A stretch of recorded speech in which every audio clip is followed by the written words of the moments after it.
Hello పిల్లలు, ఇప్పుడు మనము 2 అంకెలతో కూడిన సంఖ్యల కూడికలను నేర్చుకుందాం. అనగా ఏ సంఖ్యలలో అయితే ఒకట్ల స్థానం మరియు పదుల స్థానాలుంటాయో అలాంటి సంఖ్యల కూడికలను నేర్చుకుందాం. ఇక్కడ చూడండి, మొదటి ఉదాహరణ. ఇక్కడ మనకి 10 కట్టెలతో కూడిన ఒక కట్ట మరియు 3 విడిగా ఉండే కట్టెలున్నాయి. అనగా 10, 11, 12, 13. మొత్తం ఎన్ని కట్టెలు? 13 కట్టెలు. మనం దీనికి ఎన్ని చేర్చబోతున్నాం? 10 కట్టెలున్న ఒక కట్ట మరియు 2 విడిగా ఉండే కట్టెలు. అనగా 10, 11, 12. మొత్తము 12 కట్టెలు. ఇప్పుడు మనము 13 ప్లస్ 12 మొత్తం ఎంత అవుతుందో చూద్దామా? అయితే మొదలు మనము కట్టెలను లెక్క పెడదాం. ఇక్కడ కట్టెలను లెక్క పెట్టేటప్పుడు ఒకట్ల స్థానంలో అనగా విడిగా ఉండే కట్టెలను మొదలు లెక్క పెట్టాలి. విడిగా ఉండే కట్టెలనగా ఎన్నున్నాయి ఇక్కడ?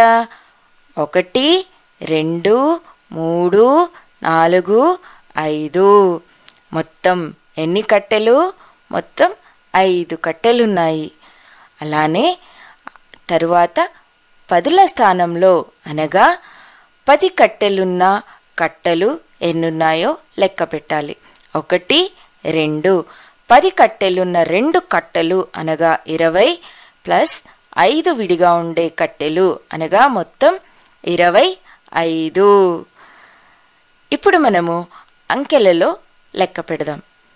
ఇక్కడ చూడండి, ఇక్కడ అంకెలలో ఒకట్ల స్థానంలో ఎన్ని ఉన్నాయి? ఇక్కడ ఒకట్ల స్థానంలో 3 మరియు 2 ఉన్నాయి. 3 ప్లస్ 2 5. ఇక్కడ ఒకట్ల స్థానంలో 3 ప్లస్ 2 ఎంత అవుతుంది? 5 అవుతుంది. తర్వాత ఇప్పుడు మనము పదుల స్థానంలో లెక్క పెట్టాలి. ఇక్కడ పదుల స్థానంలో ఏ అంకెలున్నాయి? అనగా 1 ప్లస్ 1 ఎంత అవుతుంది? 2. చూసారా? ఇక్కడ 13 ప్లస్ 12 ఎంత అవుతుంది? 25. ఇక్కడ మనము కట్టెలను లెక్క పెట్టినా మనకు మొత్తం 25 కట్టెలు వచ్చాయి. అలానే అంకెలలో కూడా 25 వచ్చింది. 13 ప్లస్ 12 ఎంతకు సమానమవుతుంది? 25కి సమానం. ఇప్పుడు ఇంకో ఉదాహరణ. మనకి 10 కట్టెలున్న ఒక కట్ట మరియు 5 విడిగా ఉండే కట్టెలు అనగా మొత్తం 15 కట్టెలు. మళ్ళీ 10 కట్టెలున్న ఒక కట్ట మరియు 3 విడిగా ఉండే కట్టెలు అనగా 13 కట్టెలు. ఇప్పుడు మనం వీటిని లెక్క పెడదామా?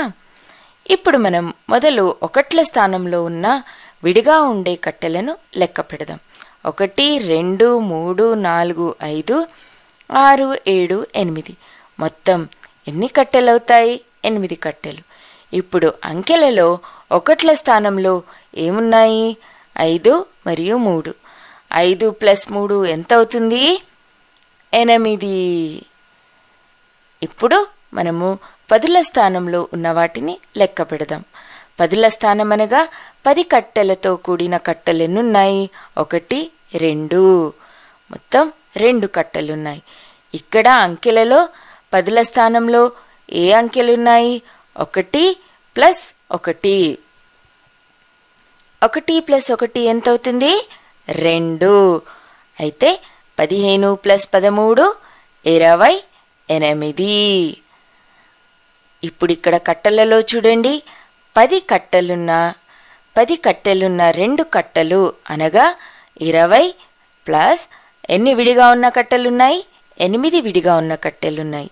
అనగా 20 ప్లస్ 8 28. ఇప్పుడు మనకి మొత్తం ఎంత వచ్చింది? 15 ప్లస్ 13 మొత్తం 28. ఇప్పుడు మనం దీన్ని ఇంకో విధంగా రాయడం చూద్దామా? 15 ప్లస్ 13 ఎంత అవుతుంది? 28. ఇప్పుడు ఇంకో ఉదాహరణ. 10 కట్టెలున్న 2 కట్టలు మరియు 5 విడిగా ఉండే కట్టెలు. మొత్తం ఎంత అవుతుంది? 25. 10 కట్టెలున్న 1 కట్ట మరియు 2 విడిగా ఉండే కట్టెలు ఎంత అవుతుంది? 12. ఇప్పుడు మనం దీన్ని లెక్క పెడదాం. ఇక్కడ చూడండి, మొదలు ఒకట్ల స్థానంలో విడిగా ఉన్న కట్టెలు ఎన్నున్నాయో చూడాలి. 5 + 2 మొత్తం 7 కట్టెలు. ఇక్కడ అంకెలలో చూడండి, అంకెలలో ఒకట్ల స్థానంలో ఏ అంకెలున్నాయి? 5 + 2 ఎంత అవుతుంది? 7. ఇప్పుడు 10ల స్థానంలో కట్టెలు అనగా 10 కట్టెలున్న కట్టలు ఎన్నున్నాయి? 3. అలానే ఇక్కడ చూడండి, 10ల స్థానంలో ఏ అంకెలున్నాయి? 2 మరియు 1 అనగా 2 + 1 ఎంత అవుతుంది? 3 అనగా 25 + 12 ఎంత వచ్చింది? 37. ఇక్కడ కట్టెలలో చూడండి 37, 25 + 12 37. ఇప్పుడు ఇంకో ఉదాహరణ చూద్దాం. ఇక్కడ 10 కట్టెలున్న 2 కట్టలు మరియు 5 విడిగా ఉండే కట్టెలు అనగా మొత్తం 25. ఇక్కడ కింద చూడండి, మనం ఎన్ని కట్టెలను చేస్తున్నాం? 2 విడిగా ఉండే కట్టెలు. అయితే ఇప్పుడు మనం ఈ 2ని అంకెలలో ఎక్కడ రాయాలి? మనం ఈ విడిగా ఉండే కట్టెలను అంకెలలో ఒకట్ల స్థానంలో రాయాలి. ఇక్కడ 10ల స్థానంలో ఏమీ లేదు కాబట్టి 0 రాయాలి. అనగా ఇప్పుడు మనకి 25 + 2 ఎంత వస్తుందో చూద్దామా? మొదలు ఒకట్ల స్థానంలో ఉన్న విడిగా ఉండే కట్టెలను లెక్క పెడదాం. 5 + 2 7. ఇక్కడ అంకెలలో చూడండి, 5 + 2 ఎంత అవుతుంది? 7. అలానే 10ల స్థానంలో ఎన్ని కట్టలున్నాయి? 10 కట్టెలున్న 2 కట్టలు అనగా 20. ఇక్కడ చూడండి, ఇక్కడ 10ల స్థానంలో ఎన్నున్నాయి? 2 + 0 అనగా 2. మొత్తం ఎంత అవుతుంది? 25 + 2 27. అయితే 25 + 2 ఎంత అవుతుంది? 27. ఇప్పుడు అర్థమైంది కదా పిల్లలు, 2 అంకెలతో కూడిన సంఖ్యల కూడికలు.